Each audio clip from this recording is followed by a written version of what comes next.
For dinner last night, I had a bowl of fresh from the box mac and cheese, a supermarket bag salad, 20% off, and an off-brand light beer. I enjoyed this gourmet feast on a tray in front of the TV because Terminator 2 was on. I tell you this so that you'll understand that I'm not, in any sense, a part of the high-end food world. My fiancé, on the other hand, was. Rosalie self-identified as a foodie, and slept with a copy of Salt, Fat, Acid, Heat on her nightstand. She was constantly scoring local markets for the freshest ingredients and newest combinations. She didn't mind ingredient lists a mile long or dishes that took time to make. Cooking was her zen, and the kitchen was her temple. That meant, of course, that we were also going to be making holy pilgrimages to the hottest restaurants. I didn't share Rosalie's passion for food, but we shared just about everything else. Different as we were both willing to learn and grow together. I've never had that with anyone else, and I wonder if I ever will again. You see, my fiancée Rosalie died a few months ago. I was a mess for weeks after. I soon realized I needed to say goodbye to Rosalie in a way that a closed casket and a few hollow words hadn't provided. I decided to try an experience that had been Rosalie's last obsession: eating at a dark restaurant. If you don't know, the concept of a dark restaurant is that by depriving the diner of their sight, they're able to focus more fully on their sense of taste. Some say it's gimmicky, some say it's science. I just thought it might be a way to find closure and move on with my life. And the only dark restaurants I could find were hundreds of miles from the mid-sized city where we lived. Not only that, but a lot of them looked incredibly expensive and pretentious as well. If there's one thing I learned visiting taco trucks with Rosalie, it was that price was no guarantee of quality. Not only that, but often the restaurants that focus the most on appearances cut corners in other areas, like the treatment of staff, for instance, and stressed, underpaid workers often cut corners themselves, just to get through the day. Rosalie used to say that some places were so toxic you could feel it as soon as you walked in the door. Taking care of Rosalie's old belongings was hard. I sorted through her stuff a little at a time, partly to lose myself in the memories, and partly because I didn't have the stomach for much more. I knew that once I'd sealed up that last cardboard box, she'd really, truly be gone. I was going through her nightstand drawers when I found it. An ad for a mobile dark restaurant called The Lights Out Experience. Based on its tour dates, the Lights Out Experience would be coming through town in just a few days. I scrambled to call the number on the leaflet and made a reservation. An automated voice walked me through the steps as I used my phone's keypad to punch in the date and time as I wanted to visit Lights Out. It was annoying, but as something of an introvert, I think I actually prefer a machine rather than a person. I scrambled to find a pen when the automated voice read off the address where my Lights Out experience would be. I had to press 1 to repeat the message several times before I was sure I'd gotten it right. It was strange that the Lights Out didn't have an email service, website, or even Yelp. They didn't even have an Instagram either, but then again, what would they post? Little black photos of complete darkness? My suspicions deepened when I saw the address. An empty factory in a mostly abandoned industrial part of town. I wondered if it was all a scam. If it was, at least they didn't have any of my important information. I figured I'd go anyway. If it was all a practical joke, fine. Lesson learned. At least I'd have a chance to get dressed up and drive to an evening meal with the window down, listening to some chill beats the way we used to do. There's something so gloomy about the whole side of town. The dead grass in the fenced-off lots, the rusted, corrugated metal, the potted streets. I was starting to be glad I'd be eating in the dark instead of having a view of the place, but when I pulled up to the address of Lights Out, my jaw dropped. They'd literally rolled out a red carpet for guests, lined with brass poles and velvet ropes. Glittering lamps strung overhead illuminated our path in the gathering dusk. There was an ornate facade in front of the old factory door that reminded me of what the circus uses for funhouse and arcades. The big flowing letters pronounced, "The Lights Out Experience." So far, the only thing dark about the whole thing was the doorway, which was as black as a toothless open mouth. I'm not sure why that was the image that came to mind, but I shivered a little as I walked towards it. I calmed down a bit when I saw that I wasn't the only customer arriving. Cars that cost more than I'd make in my life and shining black limousines discharged men in tuxedos and women in evening gowns onto the sumptuous red carpet. A few cars diverted to a hidden, garage-like structure that I figured was for clients even more VIP than the crowd unloading in front of me. I suddenly realized that at no point had I seen a price for Lights Out. At worst, I just have to order the cheapest thing on the menu and hope they took MasterCard. My fellow diners didn't enter Lights Out en masse. They formed an orderly line outside before stepping, one group at a time, into the darkness. The facade looked a lot different up close. What had looked like a quaint painting of happy Victorian banqueteers now seemed fantastic, even sinister. A ghostly woman catching her tears in a wine glass that shone with a silver glow. A man wearing skull face paint and a top hat feasting on a plate full of human eyes. A hooded figure grabbing a faraway appetizer with abnormally long, gnarled arms. Even more strangely, every figure that wasn't monstrous was blindfolded. If anyone tried to cover my eyes with something, I decided I'd be out of there. Goodbyes be damned. When it was my turn to cross the threshold, I hesitated. The air in there was much colder, and the cross breeze seemed to be pulling me in. People behind me starting to murmur, clearing throats, and making other polite signals for me to move. In the end, my fear of social interaction overcame my fear of the unknown, and I stepped into Lights Out. I think I actually held my breath. "Welcome to Lights Out," a suave female voice exclaimed. "Name and reservation, please." I provided what I was asked for. How they checked anything in the absolute pitch black around us, I had no idea. I heard clacking high heels approach me. "Hold out your hand, please," the voice requested. I felt like a fool, but I did as I was told. I held in a gasp when the anonymous woman placed one end of a silk rope in my palm. It was true. The absence of sight and sound heightened my other senses. I felt every fiber of the cord, and the unexpectedness of it all sent a delicious tingle running up my spine. "Now, if you would kindly hold on to the cord and watch your step," the voice added, "I'll guide you to your table."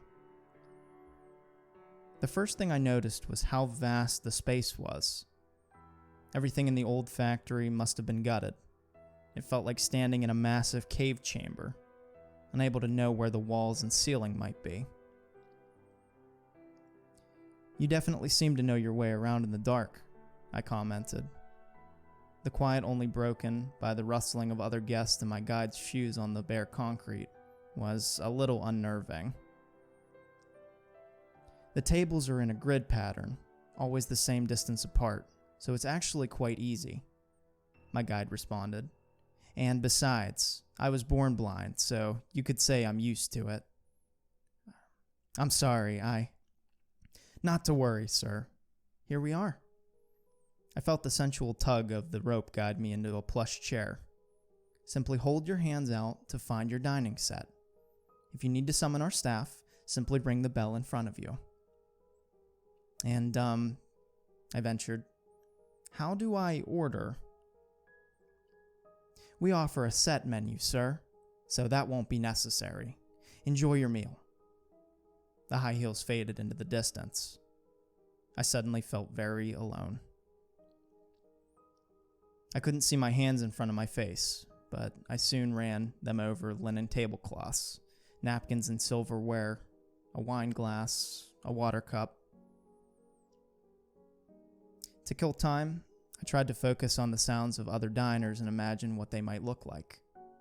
The person to my right must have really been a glutton because they were snuffling, snorting, and chomping like a pig. Sounded like they had a whole deer carcass over there, an enormous quantity of food. Meanwhile, the people on my left were like robots. Their cups and silverware clinked so mechanically I felt that I could set my watch by it. If I could see my watch, that is. For some reason, I imagined them as the Grim Reaper and his family of little Grim Reapers, all out for Saturday dinner. It was a fight to hold back my laughter. Rosalie would have loved this. I heard the sound of pouring and plates being placed in front of me, followed by the tinkling of a tiny bell. Your first course, sir. This voice was male. So oily and so soft and close to my ear that I jumped a little. I was never going to get used to this. Not sure what else to do, I reached out with my fork. The first course felt like some sort of bread dish. I cut off a bit and I tried it. It melted in my mouth and I think it actually sighed out loud. French toast with custard and tropical fruits. It was heavenly. More than that, it was the last dish Rosalie talked about making before the accident. What a perfect coincidence. Maybe somehow here in this bizarre place surrounded by strangers in the dark, I could actually make peace with Rosalie's memory. I was reaching for another forkful of French toast when I felt a hand grasp my wrist. I nearly shrieked and tried to recoil, but those delicate fingers held fast. The touch felt familiar somehow, but very, very cold. Come on, Rosalie whispered. Aren't you going to save me a bite? It couldn't be. But whoever it was, the person across from me sounded exactly like my dead fiancé. I swallowed. My throat was dry. I polished off all the water in a single go and reached for the wine. It was a fruity, flavorful Spanish wine called Gruelas del Paso, which I only knew about because Rosalie always had it in the house. It was her favorite. What the hell is going on? I think you're at the wrong table. Sorry about that, I stammered. Don't be silly. The voice like Rosalie snorted. There's no place I'd rather be. Is this some kind of joke? I hissed, starting to get really angry now because it isn't funny. I mean, the French toast isn't that bad, but I think it needs more cinnamon, don't you? The voice like Rosalie asked. You can never add too much cinnamon. Well, I mean, unless you drop the spice jar into the cake. I grinned in spite of myself. It was an inside joke Rosalie and I had. When she was making my mother's 60th birthday cake, the cinnamon container fell into the batter. She baked the cake without noticing, and my mother was treated to an odd, lumpy glass object on her birthday plate. If this person had anything to do with my Rosalie, they'd know that story. They'd react. That could have happened to anyone. My arm received a playful smack. And if she keeps bugging me about my short hair, next time it'll be cayenne pepper. It was impossible. We were talking as if no time at all had passed. as if it had never happened. If this was some kind of horrible prank, fine. I was going to believe for as long as I could. I licked every bit of cream and fruit from my fork as we discussed everything from the vacations we never got to take through our high school experiences, even those questions that you never think to ask your partner until it's too late, like, what was your favorite memory we had together? A tiny bell rang. "Second course," that oily man voice announced. "I gotta go now, babe," Rosalie sighed. "I'll see you in time." "What?" I gasped. "Wait, no." I reached out wildly but found only empty darkness. "Hey, Rosalie, hey!" I stood blindly and started to wander away from the table until I noticed the heavy silence. Even in the dark, I could feel the eyes watching me. It felt like there were hundreds of them. "Have a seat, please, sir," the voice ordered. When I tried to protest, gnarly fingers as long as my arm pushed me back into the seated position. Nails dug into my skin. "And please, enjoy the second course." A rich, charred odor sizzled up from the plate in front of me, mixed with caramelized onions and the sour tang of beer. This time I didn't even have to take a bite to recognize the meal. They say smell is the scent with the closest ties to memory, and I remembered this smell very well indeed. October, 1990s.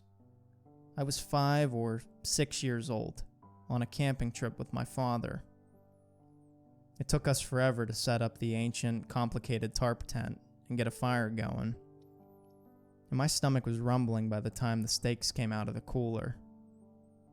Dad cooked them right on the fire, then made a sauce from the meat dripping onions, black pepper, mustard, and a splash of beer.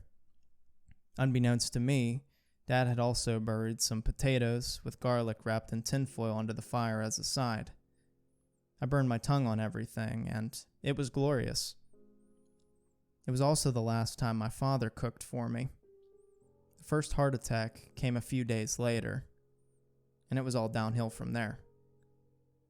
And I was too young to understand or remember most of it, but that last camping trip together still stands out in my mind.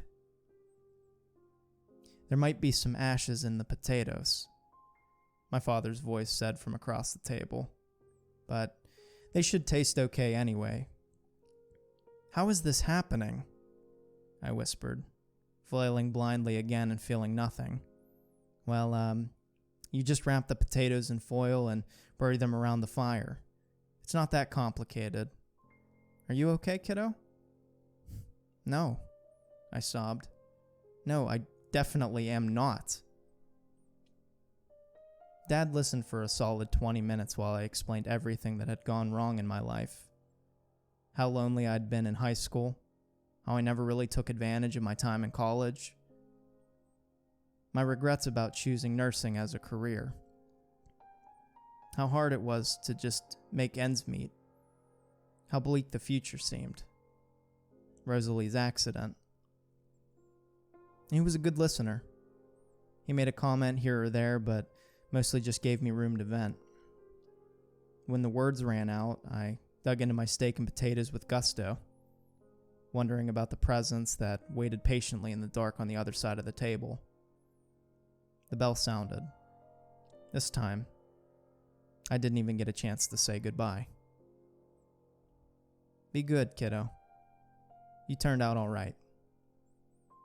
With that, my father, or whatever was across from me, stepped back into the absolute blackness and was gone. Dessert is served. My spoon touched the rim of an elegant glass dish. I wondered who my dining partner would be this time. After all, I wasn't close with anyone else who'd died. I could tell other diners were also having conversations, but they were always just a bit too faint to understand. Some definitely weren't in English, and others or sounds that I'm not sure you could call a language at all. I didn't want to speculate about what some of them might be eating or discussing, and I had a feeling that if I could hear what was going on around me, I'd be too terrified to move. "Hurry up, man," a slurred SoCal voice said from across the table, "or the ice cream's gonna melt." I was stumped. I had no idea who this person could be. Something about the tone felt vaguely familiar, but I couldn't put a finger on it. I dug into the ice cream to gain some time. It was the typical cheap chocolate soft serve that you could get for 99 cents at a gas station within walking distance from my old university. University. That was it. My freshman year, I had a roommate from Southern California. We took a couple nights walks to that gas station for a 1 a.m. snack. "Todd Wolitzer?" I ventured. "The very same, man." I could tell the figure on the other side of the table was excited that I'd remembered. "What are you doing here?" I didn't mean to be rude, but I was dumbfounded and a little disappointed that an ex-roommate who I barely remembered was about to be my last interaction here in the otherworldly darkness of the lights out experience. I had so many more things I wanted to ask Rosalie. So many more stories I wanted to hear from my dad, just one more time. "Hey, yeah." I could almost imagine Todd scratching his neck awkwardly like he used to do. "It's kind of complicated, man." The more Todd stalled, the more I felt my anger building. Now I remember what Todd was like. The guy never took responsibility for anything. Not for cleaning the room, not for his schoolwork, not even for his own life. He'd been such a downer, and here I was, stuck with him again. "What?" I groaned. "I guess I just wanted to say thanks," Todd sighed. "Everybody always bailed on me, man, ever since I was a little kid. Dad bailed for a job in Seattle. Mom stayed, but got lost in the bottle. Which is just another way to bail, I guess. The friends I had in Cali were only my friends until somebody better came along. You were the only one who ever invited me someplace and meant it." I blinked. This definitely wasn't what I had expected. Todd went on. "Look, I get that we only hung out a few times, but you were always real with me. I dropped out later, but you gave me this idea. This idea that you could go for a night walk with a stranger and they might really talk to you. And they might even listen if you talk to them. And then you both could just chill and have an ice cream and look at the moon or whatever. It was, my pleasure." I didn't know what to say, but now that I thought about it, I actually had kind of enjoyed those rambling, aimless walks with Todd too. It gave me hope. Kept me living, for a while at least.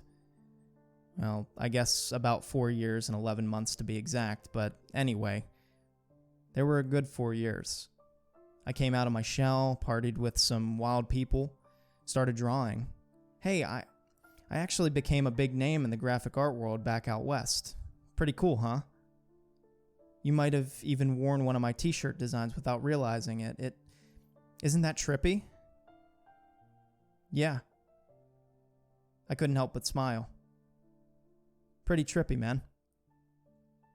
Hey, look, I gotta bounce, but stay real, okay? I'll try, Todd. I was already imagining the peace sign he was probably throwing me, despite the darkness. And it was, good to see you again. Good to see you too, man. What was left of the ice cream melted. I jumped a little when I felt the silk cord slide into my hand. "If you'll please come with me, sir. We need to get your check and prepare this table for the next customer." It was a blind woman from earlier. Why hadn't I heard the clacking of her heels? Had I been the lost in thought? Had I been that lost in thought? Following her to the exit, a subtle change had taken place. Despite the strangeness of absolute darkness, the dining sounds and conversations around us now seemed normal. No eldritch abominations gnawing on forgotten bones, no vampires sucking their dinner dry, no more conversations with ghosts, demons, or the dead. It was a normal restaurant, lost in total obscurity. Once back by the well-lit front desk, I began to wonder if sensory deprivation had made me hallucinate the whole thing. Then I got a look at the bill. It was printed in the same gimmicky circus font as the facade outside, but instead of a price, I just saw a large, fancy number. 3. What's this? I held up the paper confused. That's the number of appearances you owe us. Diners who you'll entertain here at Lights Out as a payment for your own experience. Some will be others who you'll want to talk to. Others will be those who will want to talk to you. The receptionist smiled. And I suggest you put your affairs in order, sir. According to our records, your first appearance is due to be next Tuesday.